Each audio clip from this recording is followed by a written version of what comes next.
Well, hello, all my amazingly beautiful zodiac family and friends. My name is Libra Empress, and this is another episode of Terror and Tarot with Libra Empress.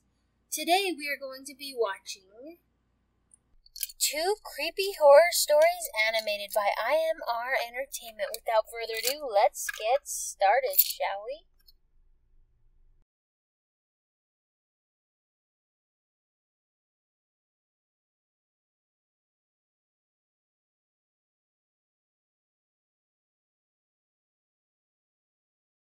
Around 6:30 in the evening, Samara reached her destination. As she stepped her foot outside the car, the view surrounding her amazed her mind. Tall, dark mountains were all around her. At the foothill of these mountains, the gigantic old mansion stood like a dark fairy tale. The setting reminded her of the tales of Count Dracula. The exquisite artistry of Romanian architecture attracts Samara like nothing else. She started to take out her bags from the car just when the huge iron gate of the mansion opened and a man came walking to her. "Hello, you must be Miss Willis. I am Daniel. It is me with whom you talked over the phone." Samara guessed the manager of such a mansion will be an old person, but Daniel was a young, handsome man. She took her bags and said, "Call me Samara," and started walking towards the mansion. Daniel smiled and accompanied her inside the mansion. The mansion was 10 times grander from the inside. The large hallways and corridors were filled with vast oil paintings and expansive decorations. A counter stood next to the door, which finally gave the impression that this is a hotel. An old guy was standing on the counter. Daniel went to him and said, "Give the keys to Miss Willis's room." The man handed over a metal key with room number 104. She then followed Daniel upstairs, and another man came who carried her bags. Daniel told Samara that the mansion has many rooms divided into 4 tiers. They have finished renovating only the ground floor and the first floor. The second and third floor are right now out of use, but Samara can take a look for her research, but she might find a few rooms locked for maintenance purposes. Room 34 was at the end of the corridor. Daniel unlocked the room with the key, and the hotel staff put Samara's bags near the bed and left. The room is unique on its own. There was a soft white bed, a couch near the glass window that gave a view of the hills. Samara turned to Daniel and said, "I'm already loving this place." Daniel smiled back and told her the dinner will be ready around 8:30 p.m. The hotel staff will come to notify her when it's ready. Samara locked her door and lied on the bed. She was mesmerized by the view around her. The mansion was glamorous and mysterious at the same time. Around 8:15, the hotel staff came and told Samara that dinner is ready. While Samara walked down the stairs, she noticed 3 people were sitting at the dinner table. One is Daniel, and the other 2 people are the man at the counter and the hotel staff. Daniel smiled and said, "We don't have many guests right now. Actually, we were planning to open this from the next month after the complete renovation. But due to your research work, we are amazed to have you here." Samara smiled and sat at the table. They all started eating. The food was tasty, but Samara felt a bit weird. She noticed apart from Daniel, the 2 other men hardly speak. After the dinner, Samara wished Daniel good night and went to her room. The hotel staff didn't speak a word all this time, but when Samara was about to close the door of her room, the man came to her door and said in a low voice, "Have a good night's sleep, madam. Please, stay in your room at night. Otherwise, you might get lost in the dark." A sense of unknown fear grabbed Samara's hand. She felt that something is actually weird here. Due to the tiresome journey of the whole day, Samara couldn't think anymore. Also, she has to get up early to study the mansion for her research work. Deep sleep came down to her as she laid on the soft bed. Late night, Samara woke up from her slumber. She felt very thirsty, but as she went to drink from the jar near the bed, she noticed it was empty. She looked at her phone. It was 2 a.m. at night. Samara opened the door and came out. The corridor was dark. Only the moonlight showed her the way. Samara came down the stairs. She took a jug from the dining table and without any more delay, walked to her room. Just when she was entering the room, her senses all woke up. A sweet melodious sound captured the mansion. It took a few seconds to realize that the sound was coming from a harp. Someone was playing harp in this huge mansion? That too, at this hour of night. Samara was shocked, but the sound felt so attractive, as if it were calling her to follow it. Samara started to walk upstairs, following the sound. As she reached the second floor, she realized the sound is coming from the end of the corridor. The second floor was completely empty. The harp kept playing. Samara was almost at the end of the hallway, and she noticed the sound was coming from the last room. The room number was 303.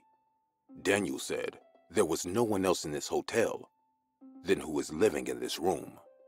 Just when the question came to Samara's mind, her curiosity increased. She knocked on the door and said, "Who's there?" The sound stopped immediately. Suddenly, the atmosphere around her got too quiet. Samara twisted the doorknob, but found it was locked from the inside. The silence around her started to frighten her. Without wasting any more time, she quickly got into her room and locked the door. She didn't hear any sound the entire night. The next morning, a cleaning lady came to her room. Samara was all set to get to her work. While taking her notebook and writing supplies, she asked the small, middle-aged woman, "Do you know who stays in 303? But the reaction she got was totally unexpected. The cleaning lady got terrified of her question. Her face turned pale, and drops of sweat appeared on her forehead. She said, I don't know, madam." Then she began to clean her room. The sudden change in her behavior after hearing about room 303 made Samara even more curious about that room. But she didn't say anything and left for her work. The mansion was filled with instances of Romanian artwork. Samara was standing in the garden and inspecting the garden fountain just when she heard a familiar voice. "How's your work going so far, Miss Willis?" Daniel came to her with a big smile. Samara said that she's loving it already. She then asked Daniel in a hesitated voice, Don't mind me asking, but is there anyone living in room 303? Daniel replied with a surprised face. Room 303? No. But why would you go there? We already told you it's out of use for maintenance purposes. Samara felt embarrassed for wandering around in this private property at night. She answered in a humble voice. Actually, last night I went to the dining hall to get water. Just then I heard someone playing a harp. I followed the sound and discovered it was coming from room 303 on the second floor. I just got curious because you told me there was no one else living here. Daniel hesitated too and said, Yes. I told you the truth. No one lives in room 303. Old mansions like this sometimes resonate with many types of sound. I am sure it was something like that, what you heard last night. So, enjoy your stay, Miss Willis. Daniel's words made Samara realize that he didn't at all like the incident of last night. But Samara couldn't understand why everyone is acting so mysterious about this room. So she has to know what exactly happened there. Samara decided to check this room again tonight. Her gut feeling told her that these people here are definitely hiding something from her. At dinner, Daniel didn't say a word to her. The other two people ate quietly as well. As Samara finished her meal and started to walk upstairs, she saw Daniel say to the hotel staff, "Take a jug of water to Miss Willis's room. Hope she will have no reason to wander around the empty hall tonight," and then gave her an angry look and left. Samara became even more stubborn now. After the hotel staff left the jug in her room, she locked the door and switched off the light and started to wait silently. Tonight is the night. Samara will find out what's the matter with this room 303. Around 2:30 a.m., she came out of her holding a candle in hand. The mansion was completely silent. Only the whooshing sound of the rusty wind outside was echoing in the hallways. She tiptoed to the second floor and reached near room 303. As she twisted the doorknob, the door opened with a creaking sound. How strange. The door was unlocked tonight. Samara entered the room. The room was freezing cold. There was a large window in the room which had no glass on it. A cold wind was coming from the window by blowing its dirty curtain away. The moonlight from the window and the candlelight on Samara's hand made the room look very spooky.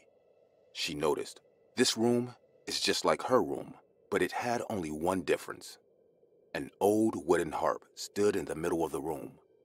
The harp seemed unused for a very long time, as the thick dust all over it had the actual color of the instrument. Samara went to the window and looked outside. The dark mountains were standing in front of her eyes. There was nothing much she could find, so she thought to go back into her room. Just then, a heavy wind came and blew out her candle. Suddenly, she heard a chuckling sound. She quickly turned towards the door and saw a tall, thin woman standing near the harp and strumming the chords with her creepy long fingers. The moonlight fell on her face. Her eyes were wide as if she could see inside Samara. She was wearing a worn-out sleeping gown. Her hairs were floating in the air as the wind ran through them. Samara asked in a tensed voice, "Sorry, the door was open, so I just came to check. I heard you playing the harp last night. That's why." Before she could finish, the woman laughed in a very scary way and said, "They might have told you no one lives here, right? They told the same thing to the man who came here just like you in the middle of the night. But he came anyway, and then couldn't leave." Fear grabbed Samara's neck. She couldn't understand what this woman was talking about. She said in a frightened voice, "I better get back to my room. Sorry to disturb you." As she stepped ahead towards the door, the horror unfolded in front of her eyes. With a terrifying sound of bones cracking, the woman's head turned upside down and she started laughing like a maniac. Samara's heart started to beat like a wild horse. She screamed, but no voice came out. She felt like the chilling laughter was reverberating all over the valley. Her eyes lost vision as she collapsed on the ground.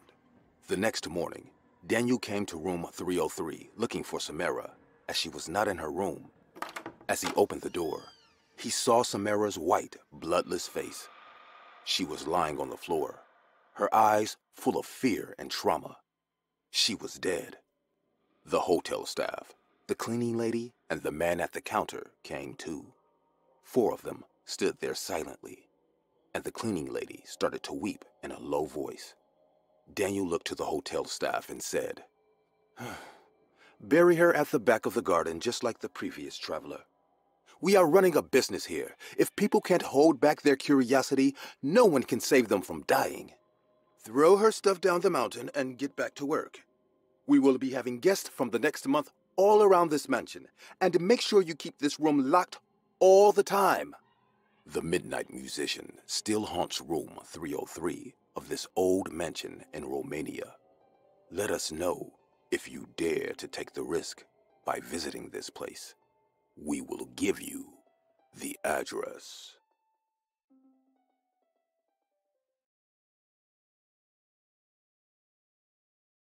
Recently, I went camping with my best friend Thomas. We are childhood friends, hence we have been on several trips together. Thomas lived in the suburban area of California. After 10 kilometers from his house lied deep woods. Many people went camping and bird watching in those woods. During weekends, the woods were often crowded, so Thomas and I decided to camp as far as possible. I still regret our decision. Thomas and I left one sunny afternoon with our backpacks. After entering the woods, Thomas pointed out to our left and said in an excited tone, "Peter, look, there's a railway trail on that side." We went close and found out an abandoned railway track going deep inside the woods. We decided to walk by the track. This way, we will find a serene spot for our camping, and also, it will be easy to come back. After walking for almost 30 to 35 minutes, we felt exhausted and decided to camp. We chose a spot under the trees and started to arrange our tent. The sun was about to set. The sky turned red as the birds started returning to their nests. The view felt awesome. We drank beer and watched the sun setting into the horizon and the night sky take over. Thomas brought his Bluetooth speaker. We tuned in some music and got busy preparing the bonfire. I collected some stones to make a round pit for the wood to burn. Thomas said, "Let's go collect some wood and water. There's a riverbed nearby." Though the sun had set, there was still light around us. On our way to the riverbed, Thomas was picking up wooden sticks and broken branches of trees for the fire. As we got close, a sound of water flowing by came to my ears. The riverbed was more like a narrow ditch, but it had crystal clear water flowing in it. I got down to fill our flasks, and Thomas got busy collecting wood. I was almost done, just when the opposite bank of the riverbed caught my eyes. Due to the bushes, we failed to realize that there was an old graveyard on this side of the bank. I cried, "Thomas, did you know we camped so close near a graveyard?" His eyes lit up in excitement. He kept the pile of wood on the ground and crossed the ditch to check out the place. I too kept the flasks near the pile and went on with him. It was an old abandoned graveyard. There were at least 40 to 50 graves in it. Most of the tombstones dated from 1900 to the 1970s. I was a bit shocked to see a graveyard in the middle of the forest, but Thomas said that these graves can belong to the local tribes who once lived here. Don't know why, but something felt very odd to my eyes. Some of the graves seemed dug up recently. I told Thomas, "Look, these graves seem like fresh diggings." Thomas rolled his eyes at me and said, "Yeah, because zombies crawl out of them every night," and started to laugh. I shrugged it off too because of his leg pulling. Suddenly, we realized that we were standing in an abandoned graveyard, and it has gotten dark all around us. We decided to head back to our camp. We didn't change our campsite because we were brave as well as old enough not to get scared by stupid ghost stuff. Thomas worked as a chef in a restaurant, so arranging food was his department. I, on the other hand, lit the fire and helped him to prepare our dinner. Thomas brought a whole chicken, marinated for a barbecue with him. He placed the chicken over the fire, and the smell of grilled chicken filled our hearts with joy. We were drinking, talking, eating. In one word, we were having a really good time. As the night passed away, the sounds of the woods became clear to our ears. We could hear the hooting of the owls, the sounds of crickets chirping in the dark, and the wood burning in the fire. I was enjoying this calm silence when I heard some other sound too. Thomas was about to play some music just when I said, No, stop. Did you hear that?" He looked around and said, "Hear what?" I told him that I heard footsteps on the dried leaves nearby. He laughed and said, "You were just drunk, dude." But before he could finish laughing, a spine-chilling scream made our hearts drop to our stomachs. We heard a woman screaming in absolute fear and pain. We both stood up in quick motion. Sweat appeared on our foreheads as we stared at each other cluelessly. The scream took place for the second time, and Thomas and I figured out it was coming from the graveyard. Thomas turned all pale and looked at me. "What should we do, Peter?" Honestly, I was scared too, but somehow I wanted to check it out myself. So I told Thomas to be quiet and started to walk towards the graveyard. As we walked, the scream changed into a suppressed sobbing. I never believed in ghosts, but strangely, a feeling inside me said that the matter is not what it appears to be. I wish I was wrong that day. Seeing a ghost would have been much more comforting than what happened that night. We got down in the ditch and peeped to another side of the bank. What we saw made our skin crawl. A man was pulling something into the graveyard. The sobbing was coming from that thing he was pulling. As he reached near a grave and flashed his light on the ground, we saw a woman was tied from hands to toe with a tight rope. Her face was duct taped. She tried to scream again, but before she could, the man took out a sharp knife and started to stab her vigorously. We could hear the sound of blood splattering on the ground. I couldn't believe what was happening in front of my eyes. We had no weapons or anything that will help us to fight this man. Our cell phone had no tower so that we could call someone for help. Thomas couldn't take it and attempted to run away. Just then, he twisted his ankle in the ditch and fell into it. He cried in pain, and the man looked right at us. I realized he has noticed us. He will not let us leave alive from here. I ran to help Thomas and got him out of the ditch. We then ran to the campsite, but before we could figure anything out, I heard running footsteps on the dry leaves.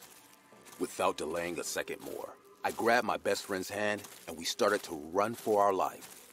We got on the rail tracks and ran. I looked back suddenly and saw a black shadow was chasing us like a hungry animal. The sharp steel knife on his hand glittered in the moonlight. Thomas was lagging behind because of his injury. I had no idea what to do. The way that man was running behind us, I knew he would end up catching Thomas. I was panting and breathing heavily. Thomas was crying for help. The entire situation was going out of our hand, and I knew if the man catches us, no one will ever know what happened to the bodies of two young boys who came camping in these woods. I saw a stone lying at the side of the railway track, and I picked it up.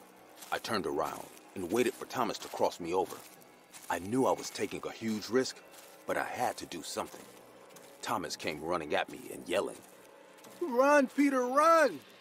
But I stood there gathering all the courage inside me. As soon as the man came into my sight, I saw him flashing the knife to stab Thomas in the back. His eyes were dipped in anger, and a hungry smile on his evil-looking face made him look like the demon from hell.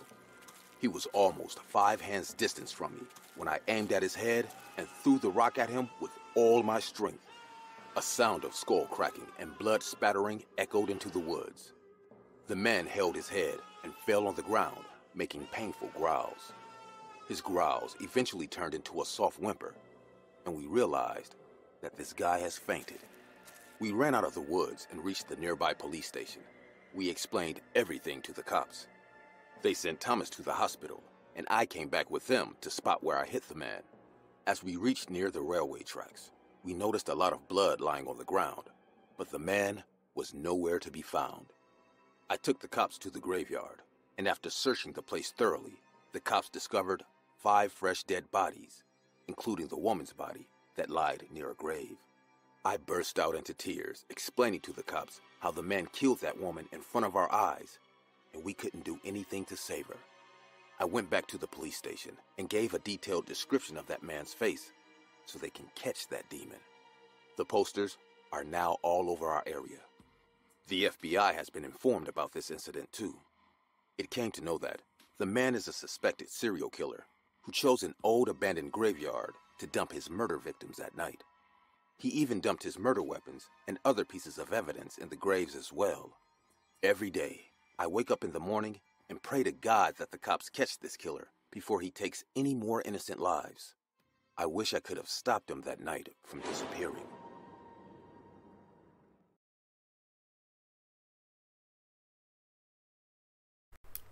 Well, hello again. While we were watching the 2 creepy horror stories animated by IMR Entertainment, I pulled out 5 cards for our dead spread. And here is what I've gotten. So the person that we're connecting with today, they were a very patient person, and they gained a lot of progress throughout their life. All right. So what's great about them is that when they look back on their life, they look back on everything. They loved from afar. They had crushes just like you and me.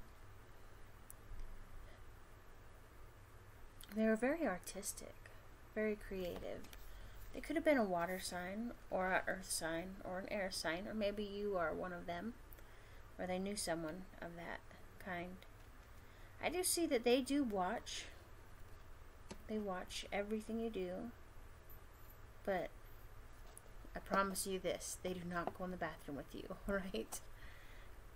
They at least know how to give you your privacy.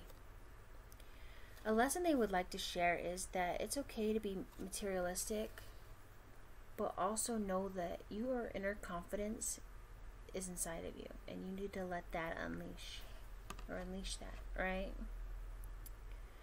Something they wish they had paid more attention to would be courage, being able to rush forward and tell people what they thought at the time that they thought it. Sometimes fear holds us back from what we really want to do and say, and by doing that, it leaves you with regrets, and they regret not being able to rush forward and let their feelings be known. Now, the message they would like to give is that it's okay to move on from troubled relationships and or situations. You are not bound to that situation or relationship. You can get up and leave anytime you want. The only one holding you back would be you. And they see that as soon as you break free from that, you know, things will get easier, right? Just be like, fuck you later, alligator, I'm out. But that's easier said than done, right?